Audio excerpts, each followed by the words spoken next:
Saludos amigos y hermanos, bienvenidos a otra lección más de Estudio Bíblico 1, 2, 3. Estamos estudiando la carta a los Gálatas y nos encontramos hoy en el capítulo 1, versículo 2. Esta es la tercera lección de esta serie de enseñanzas acerca de la carta a los Gálatas. Y vamos a leer y estudiar este asunto de Pablo escribiéndole a la iglesia de los Gálatas. Nos encontramos en el capítulo 1, versículo 2. Dice, y todos los hermanos que están conmigo a las iglesias de Galacia, gracia y paz sean a vosotros de Dios el Padre y de nuestro Señor Jesucristo. Hoy en día existe una confusión extraordinaria dentro de la iglesia acerca de la iglesia de Jesucristo. ¿Qué es lo que es la iglesia? ¿Dónde está la iglesia? ¿Cuál es la función de la iglesia? ¿Para qué existe la iglesia?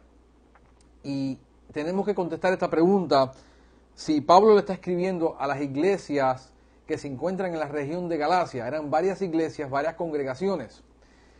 Y lo que experimentamos hoy en día es que la congregación local, la iglesia que está donde tú te congregas, a veces llegamos a pensar que la iglesia de nosotros es la que está correcta. Y tenemos que entender qué sucedió por 1500 años y la confusión que entra dentro de la iglesia acerca de lo que es la iglesia. Nosotros decimos hoy en día, vamos a la iglesia, cosa que no aparece en la Biblia. ¿De dónde sacamos eso? ¿Por qué lo decimos? Y tenemos que entonces entender este asunto de lo que Pablo está hablando. Él escribe específicamente a las iglesias, las congregaciones que se encontraban en la región de Galacia. Y cuando Pablo escribe esta carta, todas las cartas que Pablo escribe, todo lo que se escribe en el Nuevo Testamento, las cartas que se escribieron estos individuos como Pablo, Pedro, Juan, ellos no entendían en ese momento que ellos estaban escribiendo lo que nosotros hoy consideramos como las Escrituras. Para ellos las Escrituras solamente era el Antiguo Testamento. Entonces todo lo que ellos enseñaban eran a través de este Antiguo Testamento. Hoy nosotros conocemos esto como el Nuevo Testamento, el Nuevo Pacto.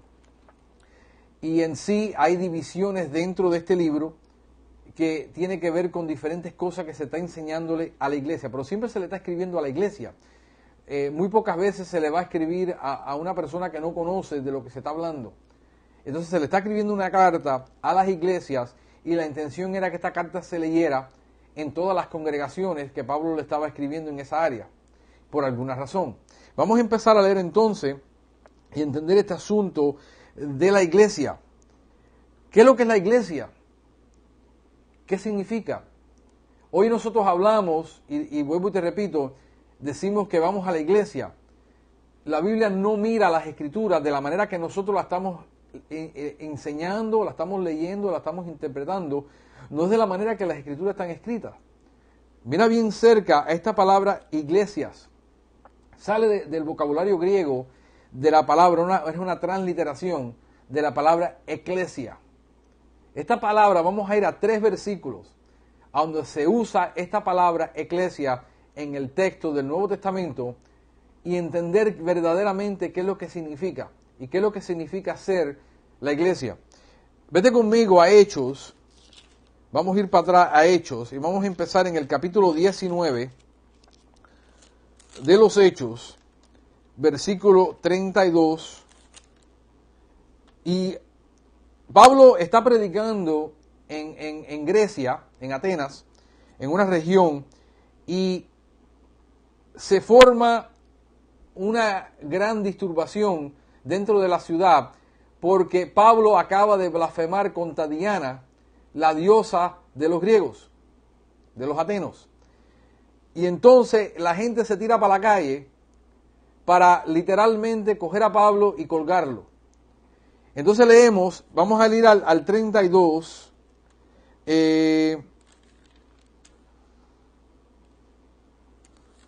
vamos a empezar en el 28. 28 dice, cuando oyeron estas cosas, se llenaron de ira y gritaron diciendo, grande es Diana de los Efesios. Y la ciudad se llenó de confusión y a una se lanzaron al teatro, arrebatando a Gayo y Arístico, macedonios, compañeros de Pablo. El versículo 30 dice, y queriendo Pablo salir al pueblo, los discípulos no le dejaron. También algunas de las autoridades de Asia, que eran sus amigos, le enviaron un recado rogándole que no se presentase en el teatro. Se tiró el pueblo entero para la calle porque Pablo había hablado que esta diosa Diana que había caído del cielo era una diosa falsa y que no tenían razón por qué estar adorando a esta diosa. Incluyendo las autoridades que eran amigos de Pablo, le dijeron, no vayas para allá, te van a despedazar. 32, pero dicen, unos pues gritaban una cosa y otros otra, porque la concurrencia estaba confusa y los más no sabían por qué se habían reunido. Quiere decir que la gente se había botado para la calle, estaban virando el pueblo al revés, y dice ahí esa palabra concurrencia.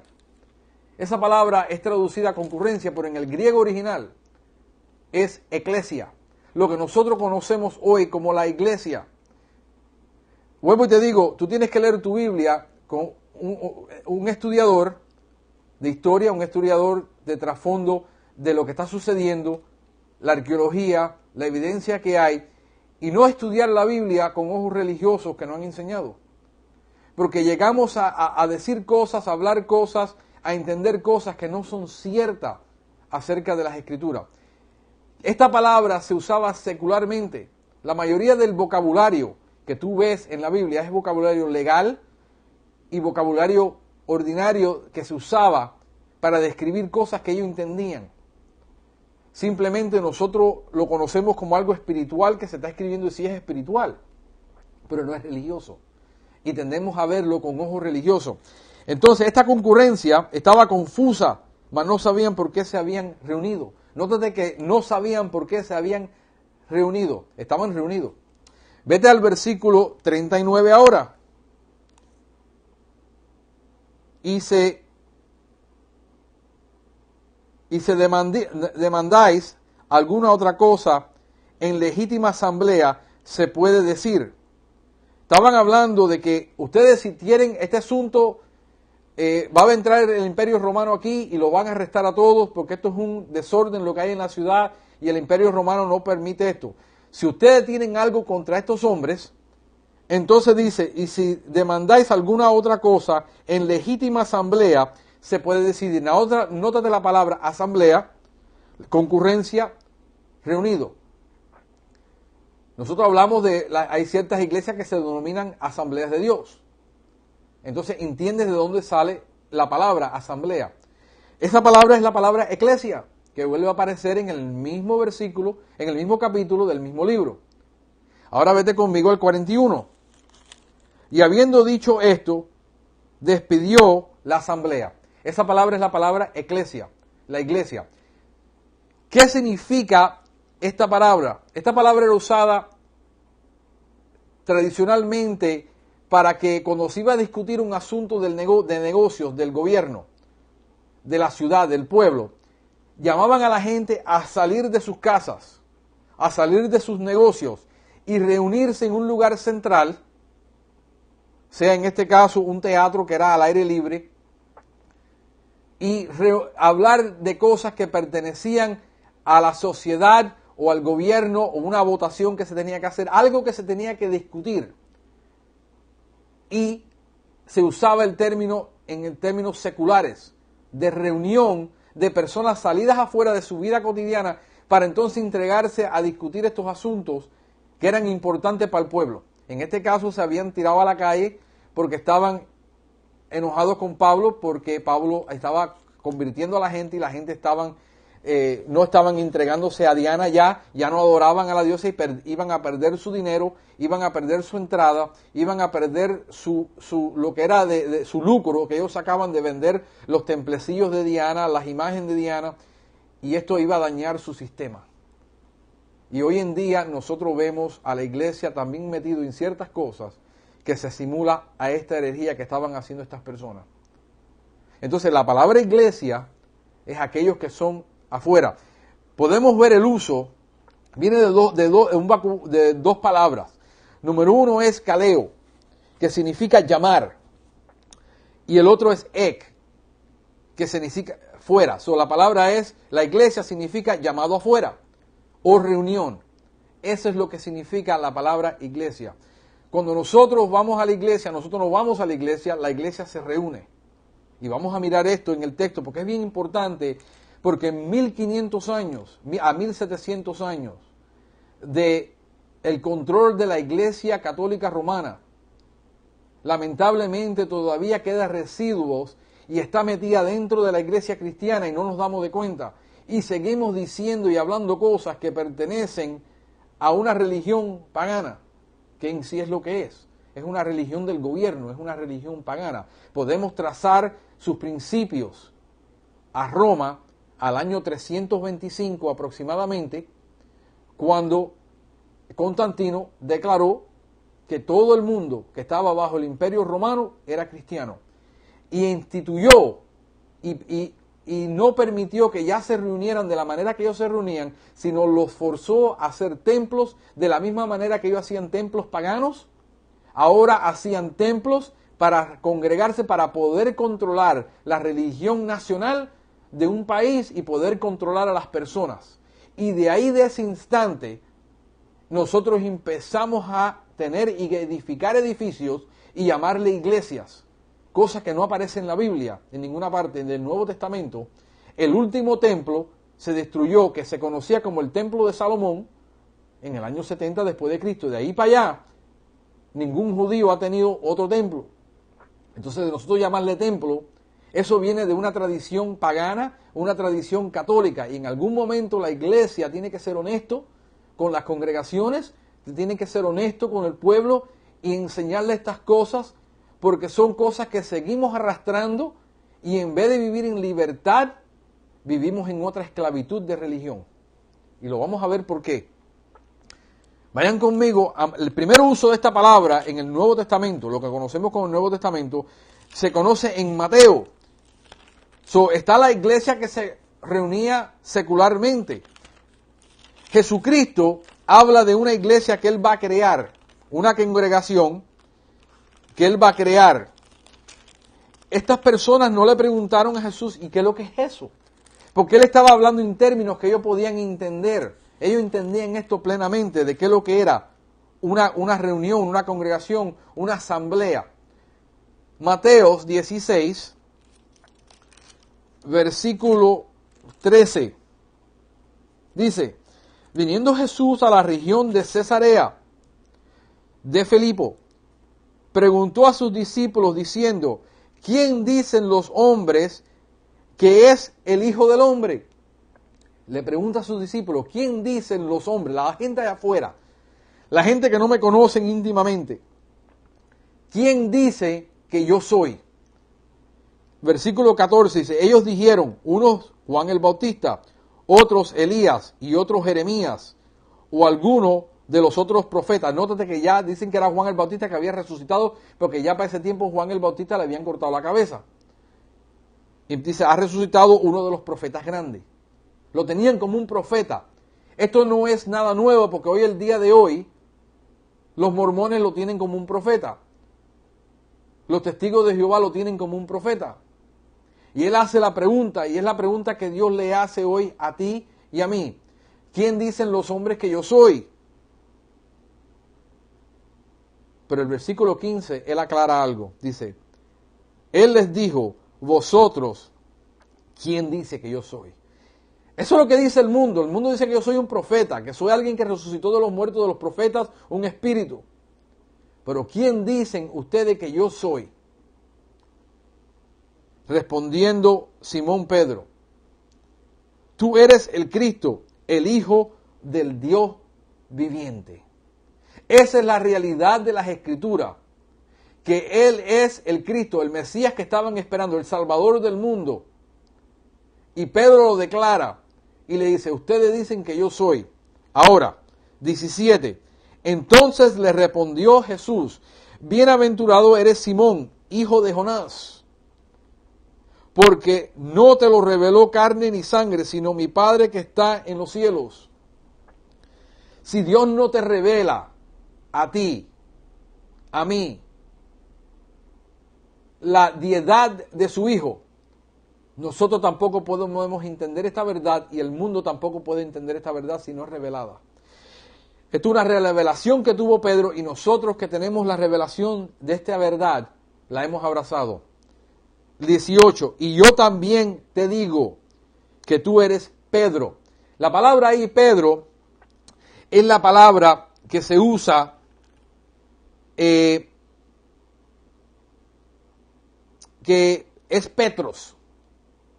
Eres una piedra, una piedrita, Petros. Se usa de gravilla, pero siempre esta palabra cuando la lees en el Nuevo Testamento acerca de Petros, siempre se está refiriendo a Pedro, a más nadie que Pedro.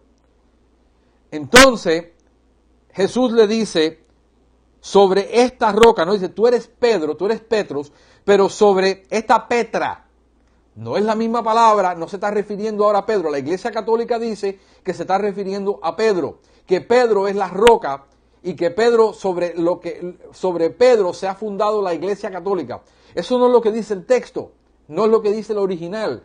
Él dice, tú eres Petros, pero sobre esta Petra, esta roca, edificaré mi iglesia. ¿Cuál es esa piedra que se está hablando? La declaración que hizo Pedro, que tú eres el Cristo, el Hijo del Dios viviente.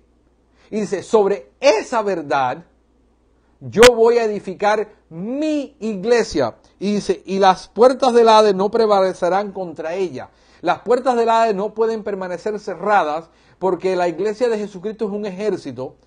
Y sobre esa verdad, Jesús dijo, se va a formar mi iglesia. Sobre la verdad que yo soy el Cristo. Y sobre esa verdad la estaba edificando Pablo. Y esa es la gran confusión que la gente da, que por qué Pablo no predicaba lo mismo que Jesús. Porque Pablo está predicando lo que Jesús dijo que se tenía que predicar, que era esa verdad, mi deidad como Cristo, mi deidad como Hijo de Dios, mi deidad es la que se va a predicar. Y sobre esa verdad yo voy a fundar mi iglesia, mis llamados afuera. Yo te he llamado a ti afuera del mundo, yo te he llamado afuera de las tinieblas, yo te he trasladado del reino de las tinieblas al reino de luz. Te he llamado afuera para tener reunión, de la misma manera que tuvieron reunión en el desierto cuando Dios lo llamaba. Vamos a ver eso. Y sobre esa verdad es que Jesucristo dice, yo voy a formar mi iglesia. Y nótate que ninguno de los muchachos le preguntan, Señor, ¿y qué es lo que es la iglesia?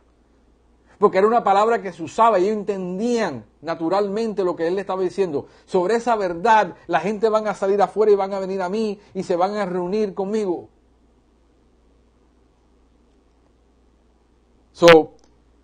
La iglesia de Jesucristo, la palabra se usa 115 veces más, en adición a las 3 que leímos. Esa es la única parte de las 3 en el libro de los Hechos que no se refiere a la iglesia de Jesucristo. De ahí en adelante, las 115 veces que se menciona la iglesia, siempre se está refiriendo a la iglesia de Jesucristo. Los reunidos que salen afuera del mundo para reunirse con Jesús. Y es una reunión de los que han creído, no un local. La iglesia no es un local.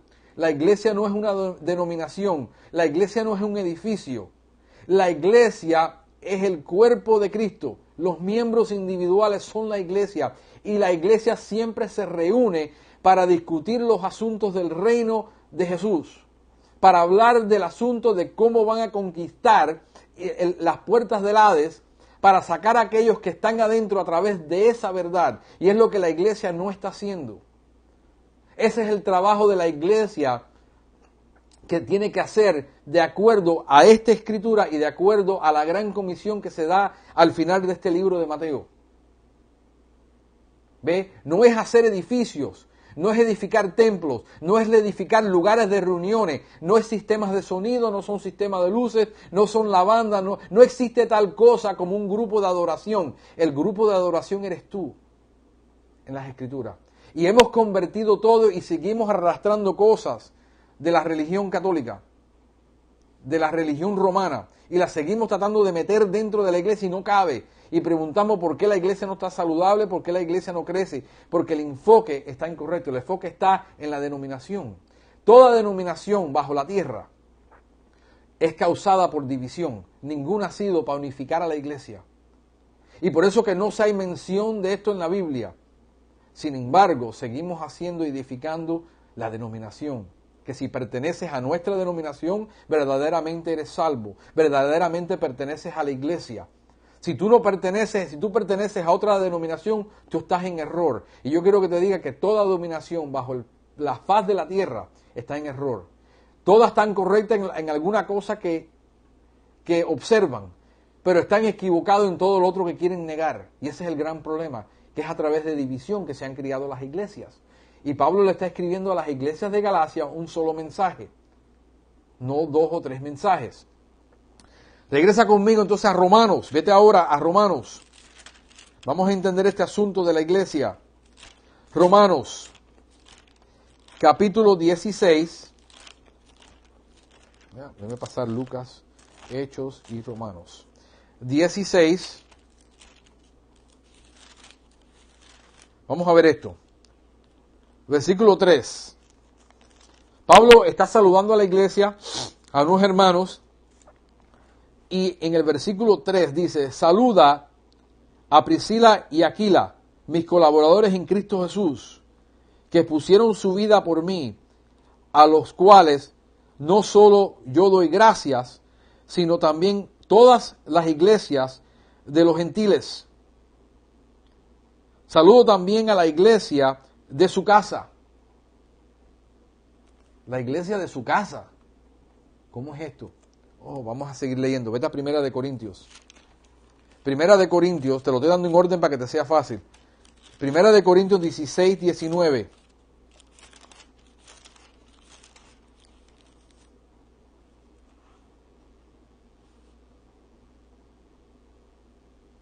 Dice, las iglesias de Asia os saludan.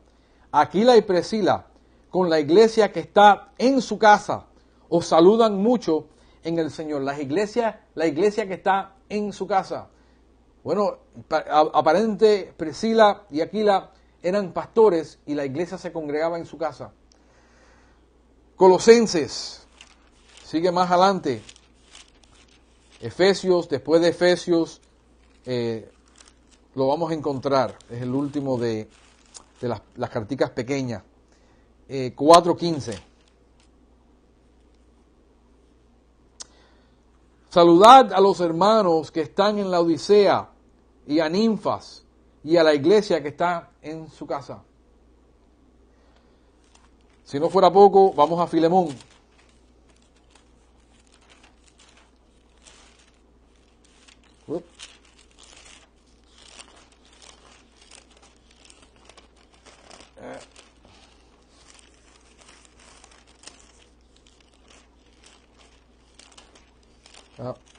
Sorry about that. Philemon, here we go. Es una carta bien pequeñita, es una sola hoja. 1:1. Pablo, prisionero de Jesucristo, y el hermano Timoteo, al amado Filemón, colaborador nuestro, y a la amada hermana Apia, y Arquipo, nuestro compañero de milicia, y a la iglesia que está en tu casa. Todas las iglesias del Nuevo Testamento no tenían templos, no existía tal cosa, eso era algo totalmente pagano. Cuando tú lees siempre de un templo, iban a un templo pagano. Pablo llegando a Atenas y dice, la verdad que ustedes tienen un templo para cada santo, para cada Dios, y como si fuera poco, tienen hasta un templo dedicado al Dios desconocido, por si acaso se le había escapado uno. Y hacían de esos templos maravillosos. Y Pablo dice, ese Dios que ustedes no conocen, ese es el que yo les voy a hablar, de Jesucristo. Pero ninguna iglesia se conocía de reunirse en templo. Esto no surgió, te digo, hasta el año, después del 325, cuando se hizo el edicto para controlar a las multitudes.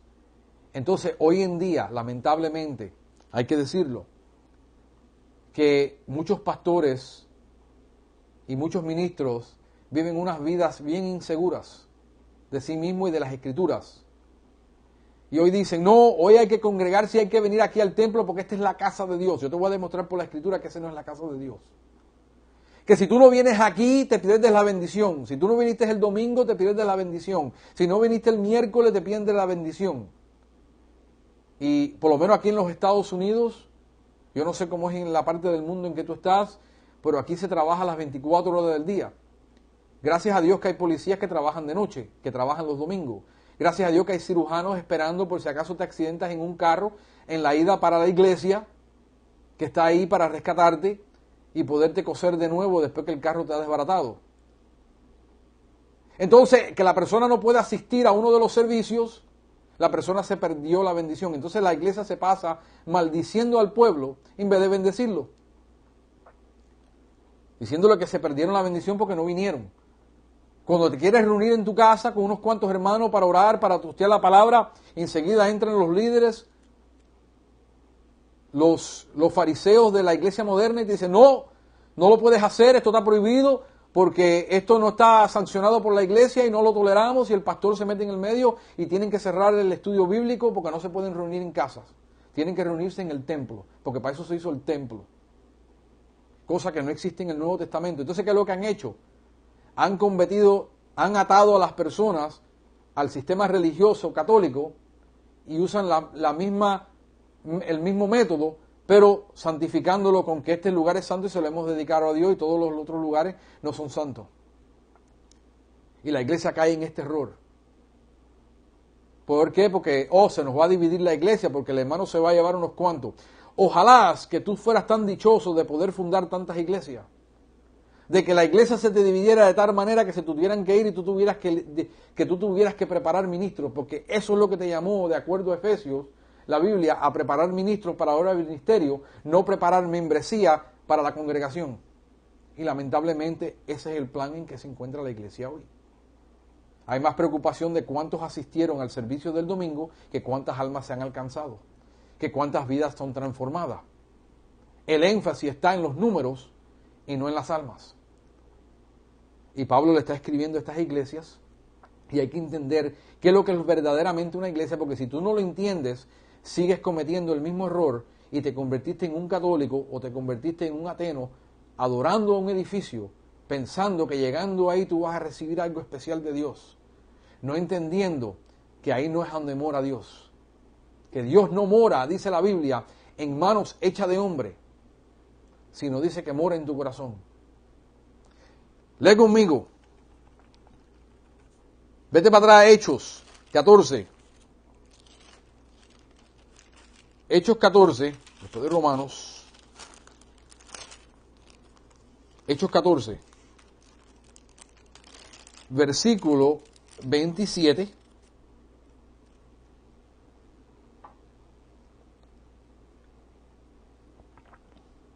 Dice, habiendo llegado y reunido a la iglesia, refirieron cuán grandes cosas había dicho Dios con ellos y cómo había abierto la puerta de la fe a los gentiles. No te dice que después que reunió a la iglesia, no dice que la iglesia era en un lugar, reunió a la iglesia. Tenemos que corregir nuestro vocabulario y alinearnos con la palabra de Dios, no con las costumbres de los hombres y no con las tradiciones de hombres. La iglesia se reúne. La iglesia sale de sus casas y se va a un lugar a congregarse. La Biblia te manda a congregarte. Lo que la Biblia no te manda a que es un lugar específico donde hay que congregarse, y si no te congregas ahí, no estás bajo bendición. Vete conmigo. La iglesia le pertenece a Jesús. Hechos 20. Sigue para adelante. Vamos a corregir muchas cosas y a muchas personas esto les va a caer un poco pesado. Pero tenemos que hablar la verdad de lo que dice las Escrituras, no conformarnos a lo que los hombres quieren escuchar. 20:28. Por tanto, mirad por vosotros y por todo el rebaño en que el Espíritu Santo os ha puesto por obispos, para apacentar la iglesia del Señor, la cual ganó por su propia sangre. La iglesia le pertenece al Señor. La iglesia no le pertenece a un pastor. La iglesia no le pertenece a una denominación, a un grupo de individuos. La iglesia, tú y yo, nos compró, dice que con su sangre. Y te manda a los pastores a apacentar la grey, apacentar la iglesia del Señor. Porque dice que cuando se aparezca el príncipe de los pastores, todos pastores van a tener que dar cuenta de cómo trataron a las ovejas y qué hicieron con las ovejas. ¿La utilizaron para ganancia propia o hicieron que las ovejas estuvieran saludables y se multiplicaran? Y aquí dice que él compró la iglesia. ¿Cuántas veces yo no he sentado ahí a escuchar a un pastor decir, no, porque esta iglesia nosotros la fundamos, nosotros somos los pastores de aquí, y el que no le guste, se puede ir? Y que como que ves a la gente, a la familia del pastor, y esto es duro decirlo, pero los únicos que obviamente se le pagan un salario están ahí, está la pastora, la mujer del pastor, y se le paga un salario, y a los hijos, y a los primos, y a los sobrinos. Y el resto de la congregación se le está diciendo totalmente que trabaje todo el tiempo. Pero vemos el nepotismo en la iglesia como que es algo que se hereda. Pastores que le dejan su iglesia a sus hijos como herencia. Si los hijos no fueron, dice la palabra de Dios, que el que constituyó pastores y maestros y profetas fue Jesús mismo. Y tienen la iglesia como un negocio, pensando que es de ellos, que ellos hicieron algo grande por esa iglesia, que ellos la fundaron. Al final del día, dice la Biblia que somos siervos inútiles, que para nada servimos. Solamente hicimos lo que teníamos que hacer y nada más. Entonces, ¿dónde está la jactancia? ¿Dónde está el llenarse de que algo es tuyo, te pertenece? Vete conmigo a Efesios 5:21. Efesios, my bad. 5:21. Aparentemente esto es para el matrimonio, pero es una parábola de Pablo dándote un mensaje más grande todavía.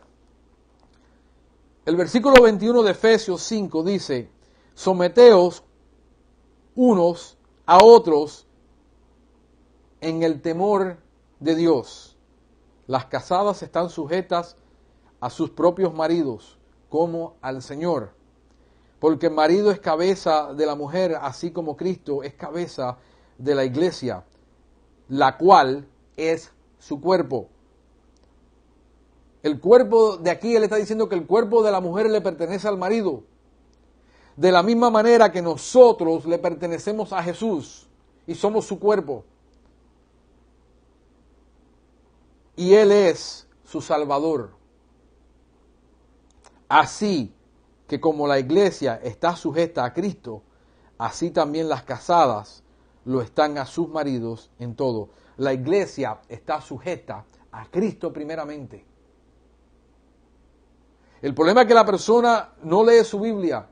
Lamentablemente muchas iglesias prefieren tener a la membresía ignorante, dándote mensajes que quieren que tú escuches, seleccionando muy cuidadosamente los mensajes.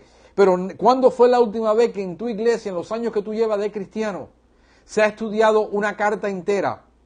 Se ha estudiado un libro entero, con el mensaje entero, versículo por versículo, sin tener que esconder nada y decir, no, porque nosotros no queremos esto y no, porque nosotros no queremos lo otro. Y de decir, no, vamos a coger una carta, vamos a leerla completa, vamos a ir verso por verso, a ver qué nos dice las Escrituras a nosotros.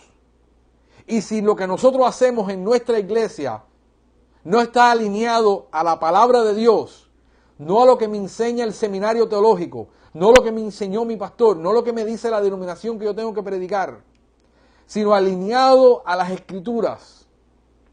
Y todo lo que no esté alineado a las Escrituras, sea que la fundó el fundador, o sea que la fundó fulano, o sea que lo hizo mengano, vamos a eliminar todo esto y vamos a dedicarnos nada más que a las Escrituras.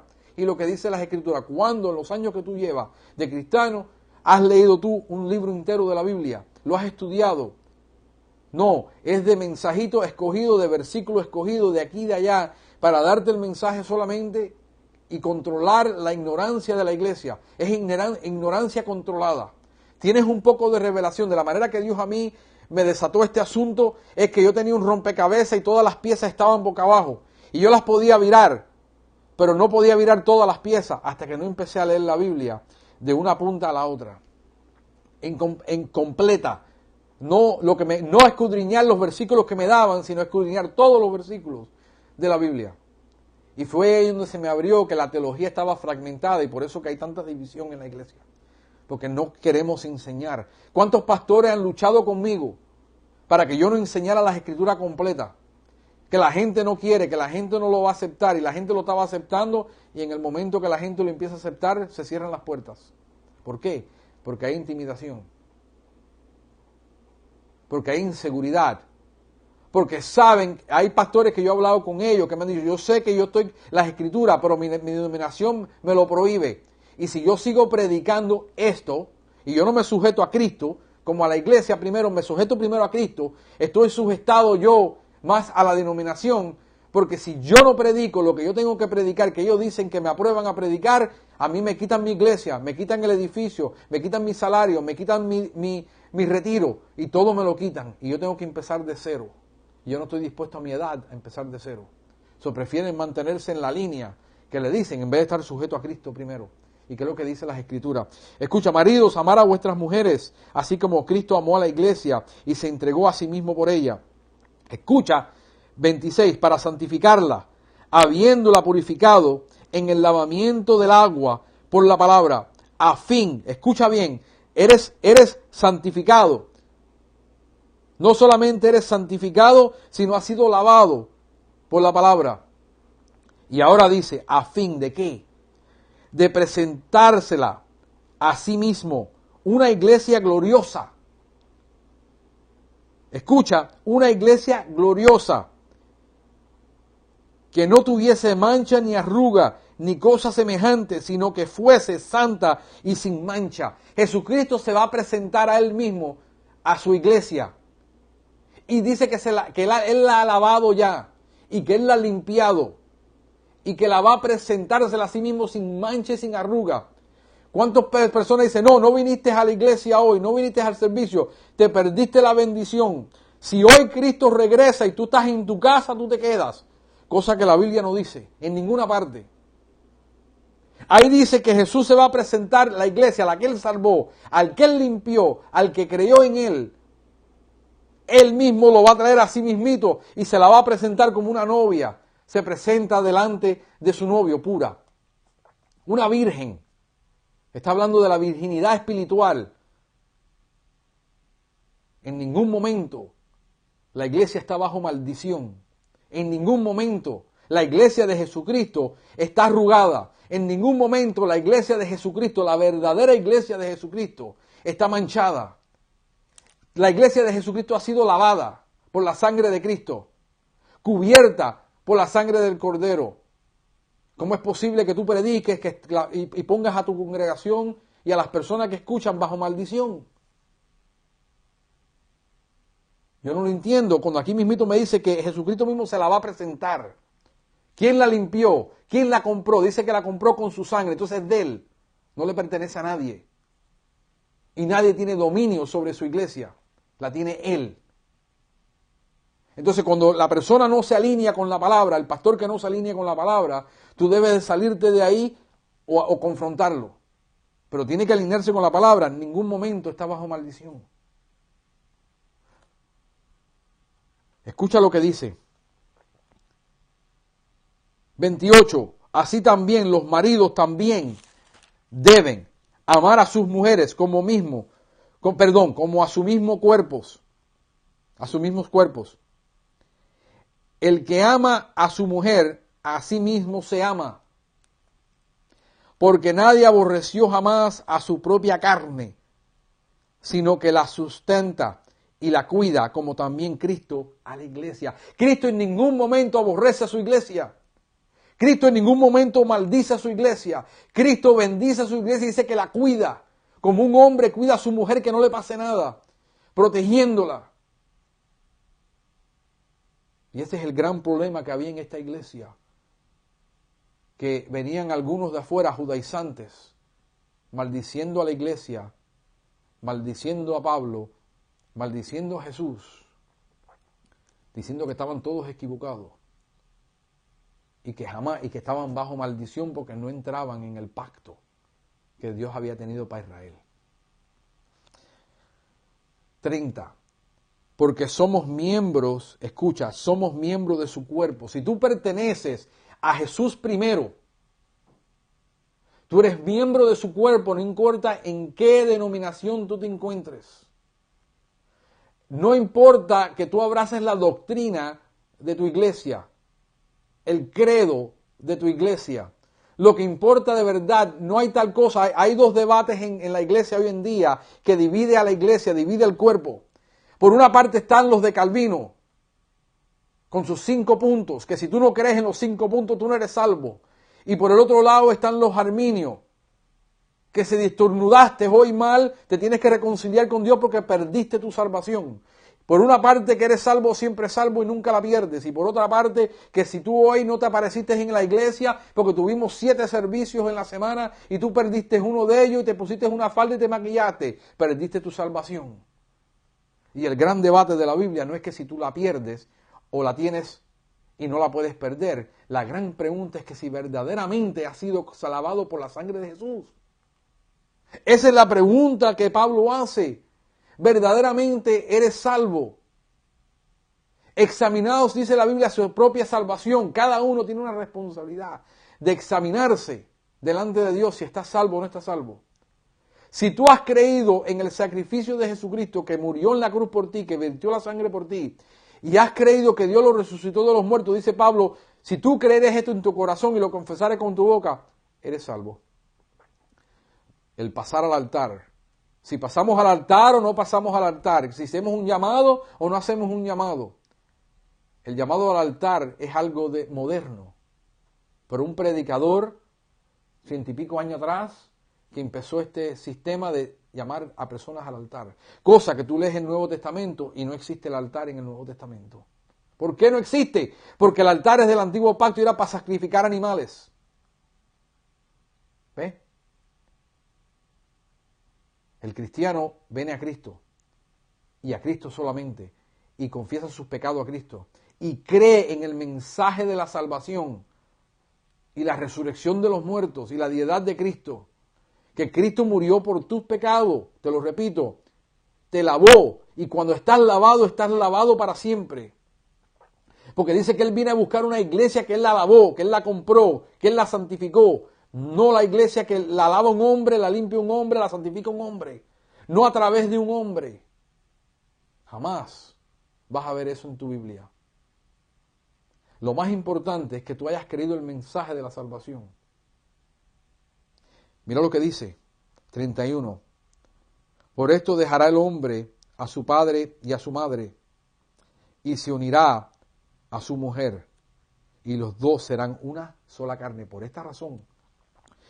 Y él dice ahora en el 32, grande es este misterio, mas yo digo esto respecto, escucha, respecto de Cristo y de la iglesia, no del matrimonio.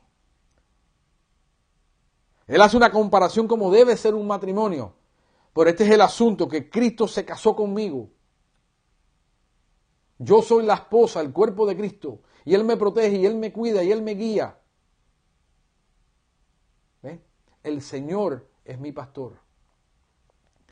Tienes que entender esto. Sí, Dios puso pastores sobre la tierra, pero lamentablemente muchos no fueron llamados que están pastoreando.